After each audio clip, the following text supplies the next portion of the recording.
pour tout leur cœur. Oui. Garde ton cœur plus que toute autre chose. Garde ton... continue.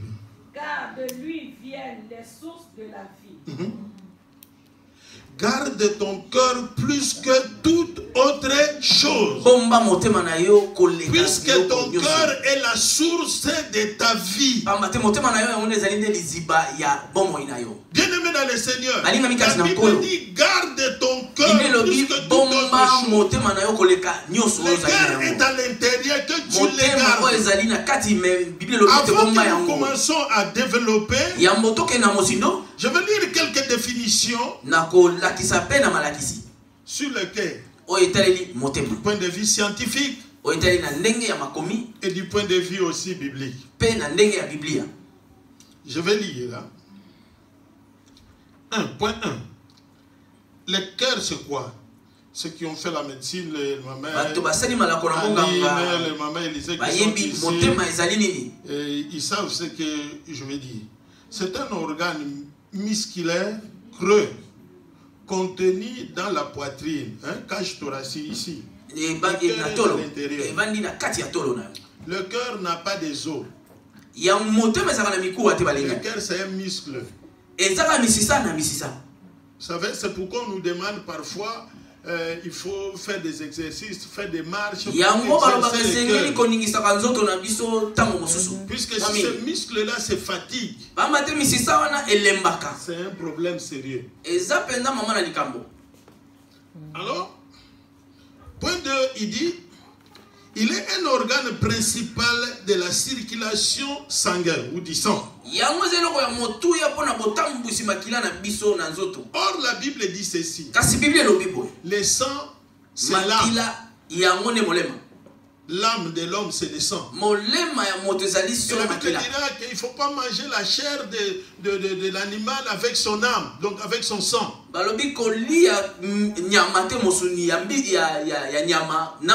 C'est pourquoi quand vous partez dans les boutiques des Turcs, ils ont écrit Hilal.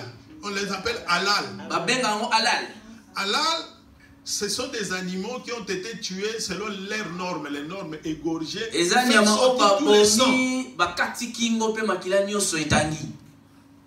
cet animal-là, cette viande-là, c'est une viande halal. Puisqu'ils ne veulent pas manger la chair avec le sang. Donc cet organe-là, c'est l'organe principal pour la circulation sanguine, ou la circulation du sang, de l'âme de l'homme.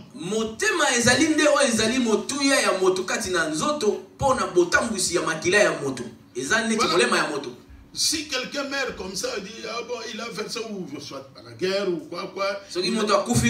Il a versé son sang, et son âme est partie. Amen. Amen. C'est dans le cœur. Un organe qui est creux, qui a des trous. Et quand ça bouge, ça aspire le sang et ça renvoie aussi le sang. Et ce sang-là circule tout le corps. Et c'est ça là alimente le corps pour que le corps puisse exister comme nous sommes là. C'est pourquoi la Bible, dans ça, ce sont des définitions scientifiques dans les dictionnaires normaux. Il dit c'est un organe principal. C'est pourquoi quand quelqu'un est déclaré mort, clinique, il dit c'est la mort cérébrale et mort du cœur. Quand les deux organes meurent, on confirme que tu es mort.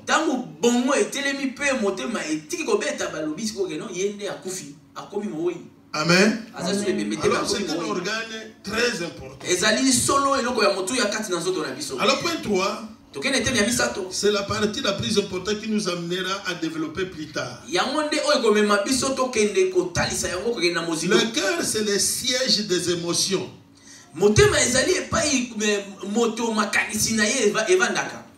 Des sentiments, d'ardeur, du courage,